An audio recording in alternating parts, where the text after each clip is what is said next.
కృష్ణా గోదావరి జిల్లాలో తెలంగాణకున్న హక్కులన్నీ కాపాడతామని స్పష్టం చేశారు సీఎం రేవంత్ రెడ్డి.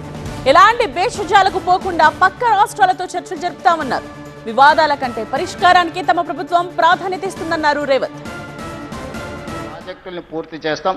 గోదావరిలో తెలంగాణకు రావాల్సిన నీటి హక్కులను అన్నిటినీ కాపాడతాము. ఎవ్వరికి ఎలాంటి చింత అక్కర్లేదు. నికర జలాలు, మిగులు జలాలు, వరద జలాలలో అన్నిట్లలో తెలంగాణ హక్కులను, అది గోదావరి కావచ్చు, కృష్ణా నది కావచ్చు, హక్కులను కాపాడడమే కాకుండా ఇప్పటి వరకు అపరిష్కృతంగా ఉన్న సమస్యలను పరిష్కరించి ప్రాజెక్టులను అన్నిటిని కూడా నిర్మాణం పూర్తి చేస్తాం. మా శాయశక్తుల ప్రయత్నం చేస్తాం. ఎవరికి ఎలాంటి అనుమానము అవసరం లేదు, ఎవరికి ఎలాంటి చింత అవసరం లేదు. పక్క రాష్ట్రంతో ఎలాంటి భేషజాలు లేకుండా చర్చలు చేస్తాం. మా హక్కులు సాధించుకుంటాం. మీకు వివాదం కావాలన్నా, పరిష్కారం కావాలన్నా అంటే మేము పరిష్కారం కోరుకుంటాం. మీకు చర్చలు కావాలన్నా, పంచాయతీలు కావాలన్నా అంటే మేము చర్చలు కోరుకుంటాం. మేము శాశ్వతంగా మన యొక్క నీటి హక్కులను కాపాడి తెలంగాణలో ప్రతి ఎకరాకి సాగునీరు, తెలంగాణలో ప్రతి పౌరుడికి తాగునీరు అందించడమే మా లక్ష్యం. సహేతుకమైన విమర్శలు చేయండి.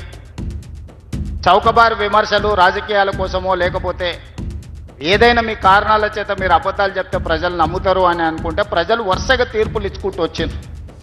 ప్రజాధనంతో కట్టిన మేడిగడ్డ, అన్నారం, సందెళ్ల ప్రాజెక్టులను గాలికి వదిలేసే ప్రసక్తే లేదని స్పష్టం చేశారు ముఖ్యమంత్రి రేవంత్ రెడ్డి.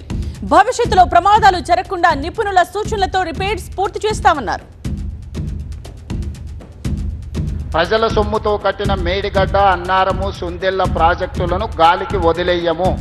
ఖచ్చితంగా వాటిని సమీక్ష చేసి భవిష్యత్తులో మళ్ళీ ప్రమాదం జరగకుండా వాటిని రిపేర్స్ చేసి ఆ రిపేర్స్ ద్వారా ప్రాజెక్టులను ముందుకు తీసుకెళ్తాము.